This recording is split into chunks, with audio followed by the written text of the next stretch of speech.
Hello and welcome to the final lesson of our virtual Hurst Festival Music Club. We've covered a lot, various warm-up exercises, major bar chords, minor bar chords, combining them, how to play any chord anywhere on the neck, the notes on the low E and A strings. So we've covered a lot of ground, you know. So one quick thing I say it to all my students, don't worry if it takes you a long while to be comfortable and use this material, to execute it well and to use it creatively and musically.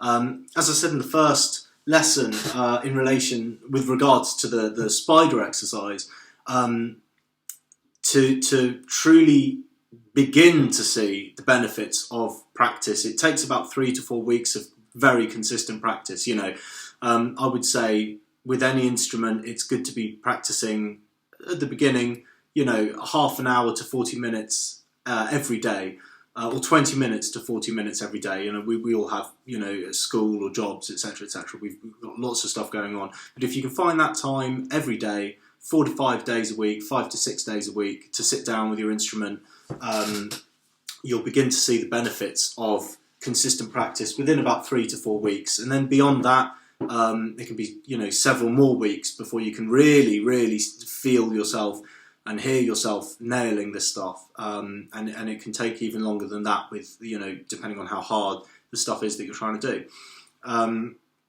So always bear that in mind. You know, patience is key with practice, and with, you know, with anything, with your songwriting, creativity, with your technique, your lead playing, your chords, etc. It's all just patience at the end of the day. So yeah, something to bear in mind. And with that, we've looked a lot at bar chords, and I just very quickly wanted to cover something at the beginning of this lesson. With regards to bar chords, a lot of people find them very difficult, and with good reason. They're hard when you start off. You need to develop that strength in the tendons in your arm. That's what works your fingers. You need to develop that strength, because essentially, you know, if we take that E major shape and we play B major with it, so 7th fret on the low E string, that's B, that's our root note. We form the chord from there. We've got B major using that E major shape. If we take that as an example, what you want to do is make sure, well, the most important thing, you know, in terms of making this chord sound good, you're probably very comfortable with the ring, middle and pinky in terms of fretting those. The toughest part with bar chords is the bar. You know, the first finger has got the toughest job, particularly with the E major shape. You know, that it's got to bar across all 6 strings, and the same with that A major shape. It's got to bar across 5 strings. So if you're struggling with that, I thought it'd be best to just, you know, point this out in case anyone will, you know, is struggling and finds this useful. To practice it, just break it down. So take a few steps back. So maybe you might want to take off the middle ring and pinky fingers on that E major shape and just practice. It doesn't sound nice or musical, you know, but just practice from a technical point of view, you know, talking about technique, just practice, you know, being able to bar. And you're going to have to squeeze really hard, especially if you're new to this. It's really tough, and it's going to hurt. So take very regular breaks. You might want to just spend literally a minute or two just sitting there, making sure that each note, I'll play each string individually so you can hear how clean it should sound. You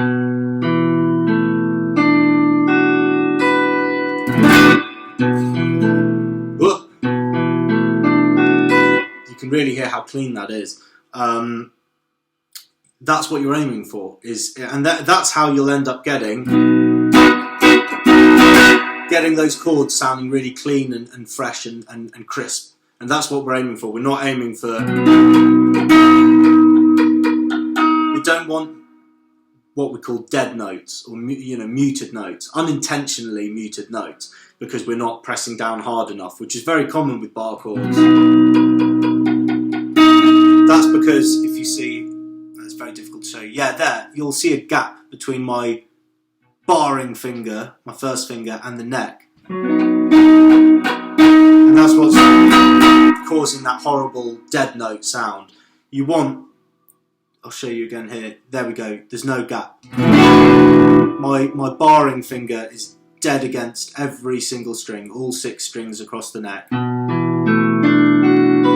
can hear how crisp and clear each of those notes are. So that's just something to point out, something to be aware of. If you're struggling with this, take it back a step, take off the rest of the fingers that make the chord, and just work on getting that barring correct. And you can do that for the E major shape, where the root note is on the low E string and you're barring all 6 strings. You can also do it for the A major shape, where the root note is on the 5th string, and you're barring those 5 strings down, missing out the E major, of course. And you want every note to sound clearly. Cool. So with that covered, you know, I hope that that's helpful. I'm sure you'll get a lot out of all of that. We're going to look at scales for this last lesson. Something that's really important. You know, you've got your warm-up and technique exercises, you've got your chords, you've also got scales. You know, the guitar is not just a rhythm instrument, it's a lead instrument as well, so we can do both. So it's worth looking at the tools that we have available to us to facilitate lead playing. So we're going to use the minor pentatonic. So pentatonic literally means 5 notes. So tonic means notes, penta, you know, 5, the pentagon, etc., 5 sides. Pentatonic, 5 notes. It's a 5-note scale. And we're going to learn the A minor pentatonic, which means we need to play an A minor chord in the background. It's in the key of A minor. So we'll use our E major shape. So we want to form an A minor. Remember what we can do. We find our root note, A at the 5th fret. That's A major. We take off the middle finger. We've got our A minor. It'll be good for you guys to get to the point where you can, you know, someone can say, right, C sharp minor, and you can go, you already know that the C sharp minor shape, you know, you've got that middle finger off. You don't have to count the notes out and remember to take the middle finger off, etc. But that will come. That will come with time and practice. You'll get to know the neck really well. So cool. We've got our A minor. So the 5th fret. We've got our A minor chord. So I'll just show you. I'll play the scale and then we'll break it down and I'll show you what's going on. So A minor pentatonic.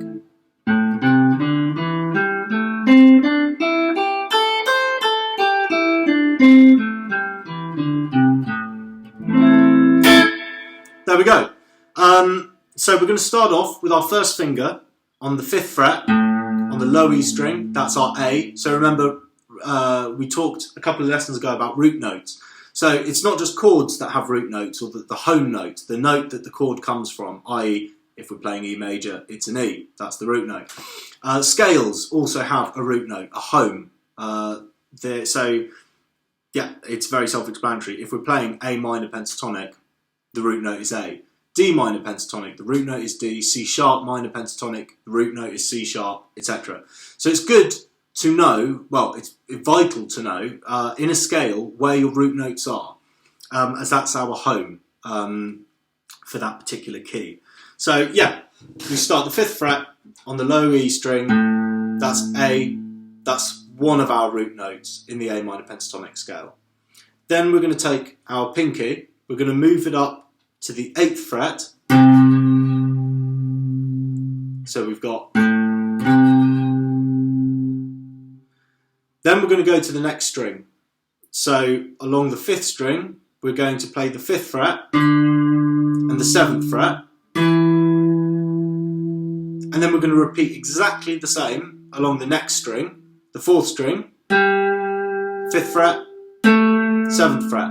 Now, when we get to the 7th fret on the 4th string, we're playing that with our ring finger. That is our A again. So you can hear that they're the same note, just an octave apart. So again, it's important when we're playing scales, we need to know where our root notes are. That's our home. So that's one octave of the A minor pentatonic scale. And if I count out the notes, you'll see that it's 5 notes. 1, A, 2, 3, 4, 5. Then the octave repeats again. So we get to that ring finger playing the A, 7th fret on the 4th string. So from here, we're going to play along the 3rd string, our 1st and ring finger, on the 5th fret and 7th fret.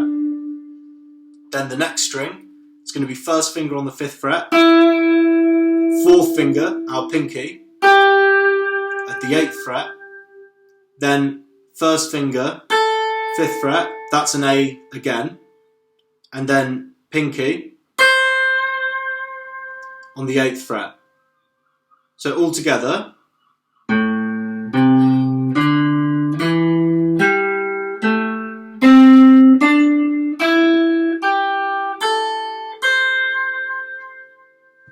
two octaves of the A minor pentatonic scale.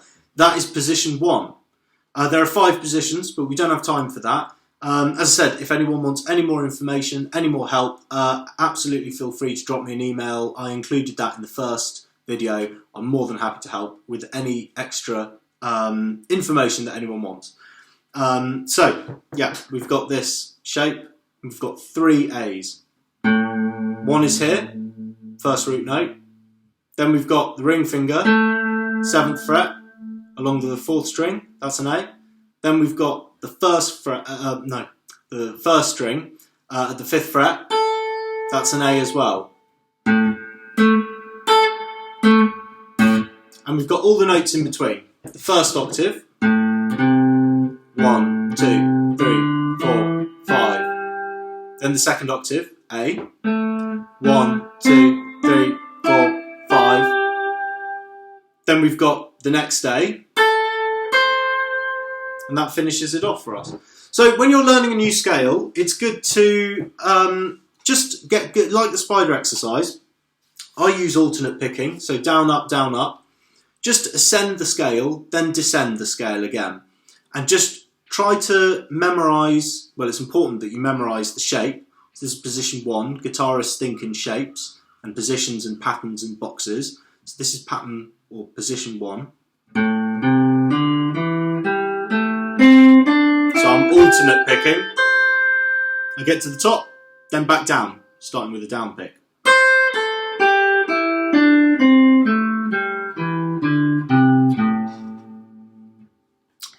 So, along with memorising the pattern, the shape in position 1, it's also good to remember where your root notes are. So you might want to call them out as you practice. So you might go 3, 4, A, A, A. Every time you hit one of those A's. And then back down. A.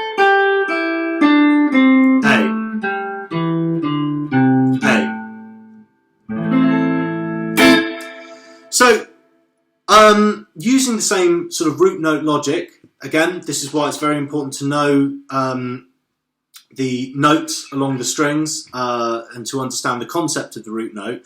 We can now take this very same position and we can play the minor pentatonic position 1 shape, which is what we've just learned, anywhere on the neck in any key. So let's say we want to play G minor. Okay, well, we've got E, F, F sharp, G. There's our root note. G, G, G, G, G,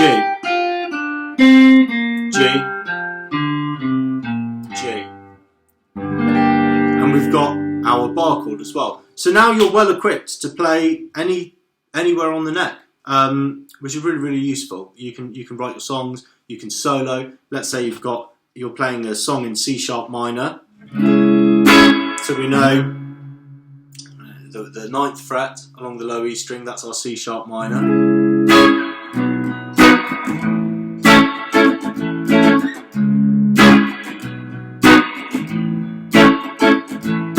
let's say you're playing that. You've got your C sharp minor.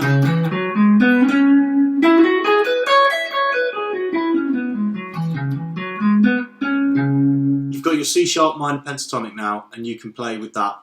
Now, of course, if we we're out of time and out of videos now. If we end up doing more videos, or if any of you would like more information on how to use scales more musically, obviously when we play a solo, we don't just play the scale. We play licks. We play licks and phrases, etc. So if we do another video, I'll talk a bit about making licks out of these scales, how to make music with them, and of course, when we get back to doing music club in person, if anyone would like some more help, I'm happy to take anyone aside for 20 minutes or so and discuss this stuff. Maybe show you some tricks how you can use these scales more musically, make licks out of them. So brilliant. Yeah, that's everything that we've covered over the last 4 lessons now. So brilliant. Any questions? I'm happy to accept an email or make a note, and I will see you in music club, either virtually or in person, and we can discuss this stuff further. Take care, guys. Thank you.